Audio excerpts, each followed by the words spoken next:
বিশেষ করে যখন উচ্চ শিক্ষার আলোচনা হয় তখন আমার কাছে মনে হয় যে উচ্চশিক্ষাকে যখন উচ্চশিক্ষা বলছি সেই উচ্চশিক্ষা বলার মধ্য দিয়ে আমরা আসলে আমাদের এডুকেশনের যে ল্যান্ডস্কেপটা কত জটিল সেই জটিলতাকে আমরা আসলে হয়তোবা বিবেচনা করছি না। এবং উচ্চশিক্ষা বলার মধ্য দিয়ে যে সমস্যাটা তৈরি হয়, আমরা উচ্চশিক্ষাকে অন্য পর্যায়ের শিক্ষা থেকে আমরা আলাদা করে দেখি। এবং সামগ্রিক পরিস্থিতিতে আমার কাছে মনে হয় যে উচ্চশিক্ষার উন্নয়নেই বোধহয় সম্ভব, অন্য কিছু উন্নয়নটা খুব গুরুত্বপূর্ণ না। কিন্তু আমার কাছে যেটা খুব গুরুত্বপূর্ণ মনে হয় যে উচ্চশিক্ষার যে ভিত্তিটা, সেই দিকে যদি আমরা মনোযোগটা না দিই, সেই দিকের মান উন্নয়নে যদি মনোযোগ না দিই, তাহলে আসলে উচ্চশিক্ষার মান উন্নয়নের জন্য আমরা যেই চেষ্টাটাই করি থাকি না কেন, বিশেষ করে হিউম্যান রিসোর্স যেটাকে আমরা জনসম্পদ বলি, তার যদি দক্ষতাটা আমরা আগের পর্যায়ে যদি আমরা নিশ্চিত করতে না পারি, উচ্চ পর্যায়ে আমরা যেই ধরনেরই ব্যবস্থা নিই না কেন সেটার মান আসলে খুব দূরে যাওয়া সম্ভব হয় না। যার ফলে আমার কাছে উচ্চশিক্ষাকে আমি কখনো অন্য পর্যায়ের শিক্ষা, বিশেষ করে প্রাথমিক শিক্ষা এবং মাধ্যমিক শিক্ষার সাথে আমি আলাদা করে দেখতে চাই না।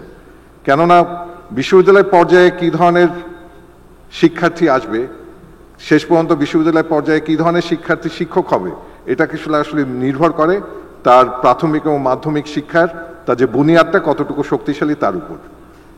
এখন আমাদের দেশে যে সমস্যাটা হচ্ছে, আমি যদি দুটা পরিসংখ্যান দিই, একটা হচ্ছে গ্লোবাল যে নলেজ ইন্ডেক্স, সেখানে 141টা দেশের মধ্যে আমাদের অবস্থান হচ্ছে 113।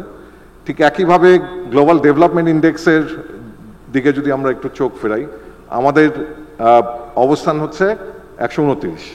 তার মানে পিছিয়ে থাকা একটা রাষ্ট্র আমরা যদি ওভাবে চিন্তা করি। তার কারণটা কি? তার কারণটা হচ্ছে আমরা আমাদের যে উন্নয়নের যে দর্শন, সেই দর্শনের সাথে আসলে আমরা শিক্ষার দর্শনকে সমন্বয় করতে কখনো পারি না।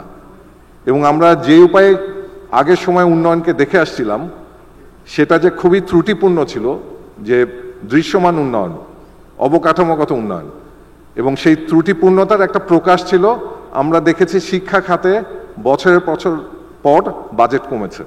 2015 সালে আপনারা যদি দেখেন জিডিপির সর্বোচ্চ ছিল এই গত 15-16 বছরে, 2015 সালে সম্ভবত এটা ছিল 2.49 জিডিপির, যেটা 2024 সালে হয়েছে 1.76। অন্যদিকে আপনি অবকাঠামোগত যদি উন্নয়ন বাজেট দেখেন সেটা প্রতি বছরই ভয়ানকভাবে বেড়েছে। তার মানে উন্নয়ন দর্শনের সাথে শিক্ষার দর্শনের আমরা আসলে সমন্বয়টা ঘটাতে পারিনি। যারা সমন্বয় ঘটিয়েছে তারাই হচ্ছে গ্লোবাল নলেজ ইন্ডেক্স এবং আপনার হিউম্যান ডেভেলপমেন্ট ইন্ডেক্স একদম উপরের সারিতে। তার মানে হচ্ছে এই হিউম্যান ডেভেলপমেন্টের আলোচনাটা যখন আসে আমার কাছে সবচাইতে গুরুত্বপূর্ণ সেই জন্যই মনে হয় প্রাথমিক এবং মাধ্যমিক শিক্ষা।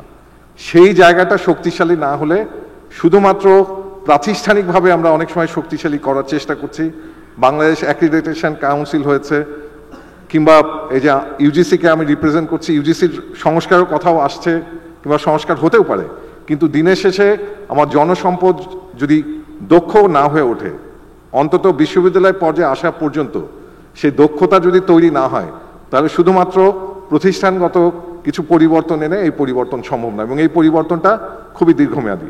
যার ফলে আমার কাছে মনে হয় আমরা যখন উচ্চশিক্ষা নিয়ে আলাপ করি, এই উচ্চশিক্ষা বলতে আসলে সামগ্রিক শিক্ষা ব্যবস্থাকে আলাদা না করাই ভালো।